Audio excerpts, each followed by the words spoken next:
RetroDaze. Growing up in the 70s and 80s did not turn me into a Luddite. If anything, my childhood readied me for great technological advances.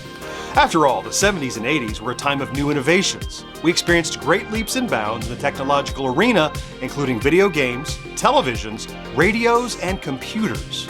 Even as we purchased our first Walkman, we were already dreaming of video phones, radio watches, flying cars, and virtual reality.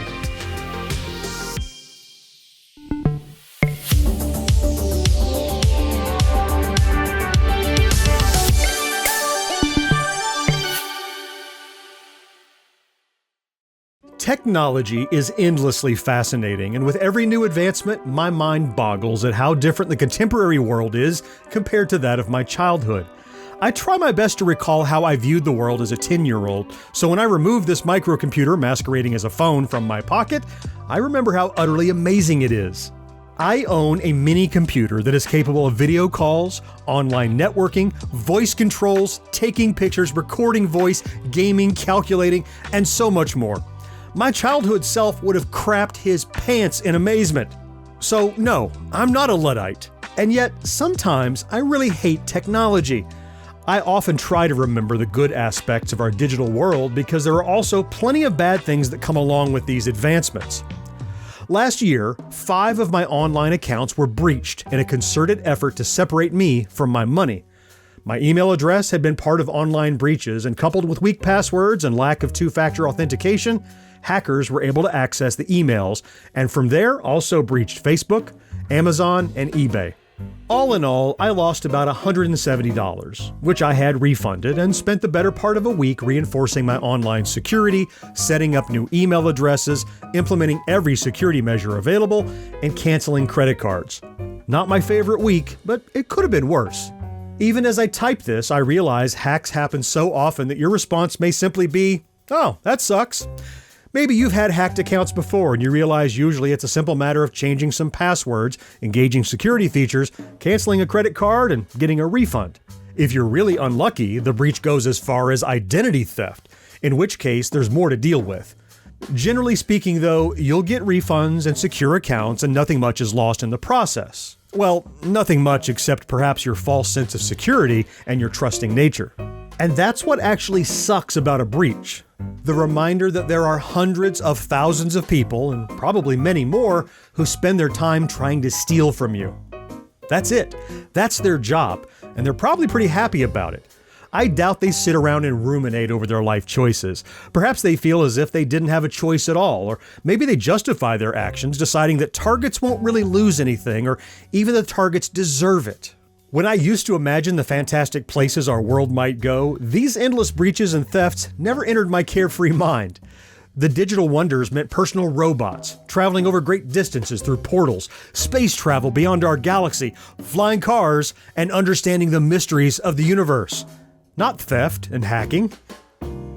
Are we back? We're back.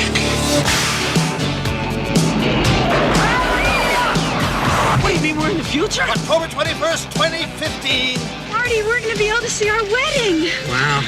The future. I gotta check this out, Doc. Look what happens to your son. Oh, he's a complete wimp. Don't talk to anyone. You've been looking, Bob. Hey, look! Don't touch anything. I need to borrow your hoverboard. Come on, come on, come on. And try not to look at anything. I didn't invent the time machine to win at gambling. I can't lose. I invented the time machine to travel through time. Hey, Doc, I'm all for that. What's wrong with making a few bucks on the side? Back to the Future. Gotta get back in time. Part 2. So much of what I thought the future would look like came from Back to the Future Part 2. Even if on some deep level I knew that this absurd vision of the future was unlikely, I fell in love with the technological glitz and glam. From the jump-scaring holographic jaws to the self-tying sneakers.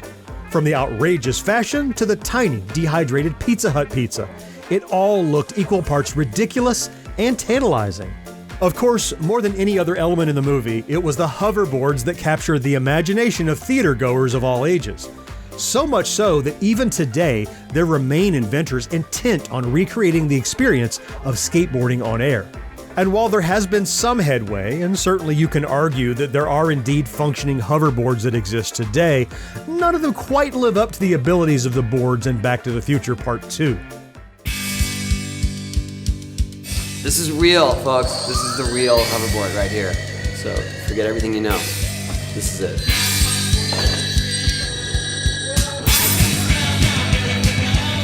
Sure, they work, but can you go out and buy a hoverboard at the store and ride home on your floating vehicle? Well, I'm sad to say, no, you can't. A close second to hoverboards were the flying cars, though this particular futuristic technology wasn't specific to Back to the Future. In fact, the idea of flying cars can be traced as far back as ancient stories about gods flying around in chariots. One of the first depictions of a flying car in movies was Just Imagine from 1930. Although the machines look more like planes, they do perform vertical takeoffs and landings. Famously, the Jetsons, which premiered in 1962, had flying cars that perhaps looked a bit more like spacecraft, but were used for personal transport. And then there was The Absent-Minded Professor in 1961, Chitty Chitty Bang Bang in 1968, Blade Runner, Repo Man, and so many more. And yet, like the hoverboard, we haven't quite gotten there. Certainly there are EVTOLs, electronic vertical takeoff and landing vehicles, but these look more like personal helicopters than cars. Then there's Aleph Aeronautics' flying car, which does look more like a car, but doesn't have a working prototype yet. If you recognize this model car, it's because you probably know it as Doc and Marty McFly's time machine from Back to the Future. It also served as the inspiration for Aleph's real-life flying car, a model of which is right behind. Aleph Aeronautics is still in the early stages of developing a vehicle that it hopes can be driven on the roads and flown above them. So how does Aleph's car actually work? Well, I tried asking a couple of times, but didn't really get a clear answer. From far away, it looks like a car, but then when you come up close, there's actually nothing inside of it but the blades, and the air has to go all the way through. When it flies, it goes this side, looking forward. This side looks forward, so it moves, as you were telling me. Air goes through. Then again, it's admittedly implausible, even if we did manage to make affordable flying cars, to have everyone jetting around the sky like in Back to the Future or The Fifth Element, when we can't even manage to drive on solid ground without causing tragic accidents. Yet another futuristic technology that many of us expected to become a reality is cryogenics. Like the flying car, cryogenics appeared in so many movies of our youth that I really can't blame anyone for thinking it might actually happen in real life. Also, like flying cars and hoverboards for that matter, cryogenics is real, but it's a bit more complicated. So let's start easy. Yes, cryogenics is a real science that, according to NASA, studies how to get to low temperatures and how materials behave when they get there. Specifically, at the Cryogenics and Fluids branch of Goddard, they concentrate on ways to cool spacecraft. The field that is devoted to freezing people, on the other hand, is actually called cryonics. Most serious scientists consider it a pseudoscience, and here's why. Although it's true that there exist companies that will gladly take your money in exchange for freezing your dead body, there currently exists no way to actually revive the bodies, and most scientists consider it highly unlikely that there ever will be. Yes, that means, as of this recording, no one has ever been revived from a cryogenic sleep. And in fact, no living person has ever been cryogenically frozen. It's worth noting that all other forms of stasis are also still firmly in the realm of science fiction. To some, it was the fulfillment of a dream. To others, it was an instrument of destruction. A creation that could change the course of history. Tell me exactly why this merchandise is so important to the feds. It's a rocket. A rocket? What? What's the matter? I don't know. There's something under the seat. Oh, my. What are we doing here? What are you supposed to do? Is it a bomb or something? No. I wouldn't touch that if I were you.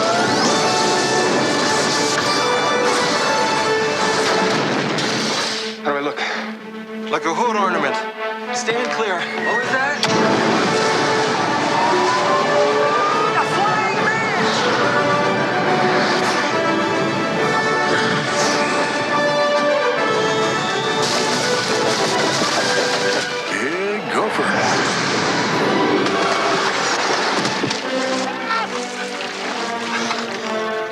trying to kill yourself? I like it. I'm on that rocket, Eddie. Not next week, not tomorrow. Now. She's gonna find out. Let him have it! Hand over the rocket!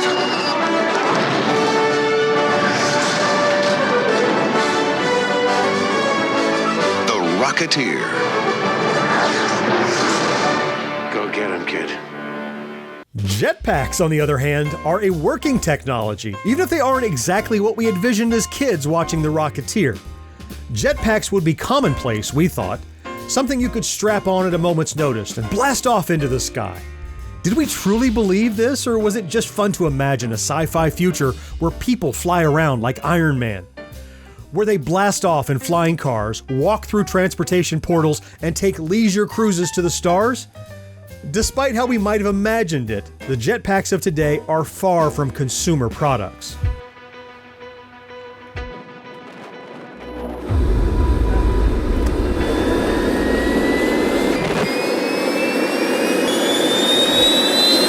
Could jetpacks like this ever be used to help us get around? For decades, jetpacks only existed in films like Thunderball or The Rocketeer. But in the past few years, a handful of inventors around the world have tried to turn the idea into a reality. One of those companies is startup Gravity Industries that have developed this Iron Man-like jetpack. But since it became a reality, the jetpack has kind of been a solution in search of a problem, and has only really been used for entertainment at stunt shows. Now, however, military and medical professionals have begun exploring whether a jetpack could change how efficiently they get from A to B. Still, watching people fly around with these modern-day jetpacks is awe-inspiring and, frankly, makes me feel like a kid again. For every piece of futuristic tech that didn't live up to the potential of Hollywood and our imaginations, there are dozens of gadgets that have been fully incorporated into our lives in a way we barely register how freaking cool it is. Hello, in here, please. Hey, Big M. How's it hanging, McFly? Video calls were depicted in countless movies, and I remember thinking how endlessly amazing it would be to actually see people as we spoke over great distances. And now that we have it, the most disappointing thing is that I no longer consider video calling to be a spectacular achievement. We have so many toys, gadgets, and tech that our younger selves would have gone bananas over, but the sad truth is we're no longer our younger selves. We can't ignore the intervening years of inventions that brought us here, so that when video calls, smartwatches, and immersive VR became a reality, it felt simply inevitable rather than revolutionary. Instead of being inspired, many grow weary and cynical until all they can see are new ways to make and sometimes steal money. But we're only human. The notion that these advancements only enhance some people's greed doesn't shock me. It's not even a realization so much as an affirmation of things I already understand about who we are as a species. Maybe that's why so many of us sometimes choose to look backward rather than forward, to see the future as we saw it in the past. Now, I won't argue this is a good thing, but perhaps, sometimes, it's a necessary thing. Looking back, reflecting, helps remind me of the child who saw only wonder and good. Now, certainly bad things happened back then too. Bad things always happen. But children are resilient in ways adults sometimes can't be. And even as we race headlong into our mid-40s or mid-50s, I find my younger self still has important lessons to teach. So, for a while at least, when I take my cell phone out to check a text message, I'll stop and remind myself about how amazing this technology is. And I'll forgive those who use the technology with ill intent because, as much as I want to judge them, I don't know their circumstances, and I don't know their reasons. What I do know is that with the right intentions, our path forward may actually lead to something better.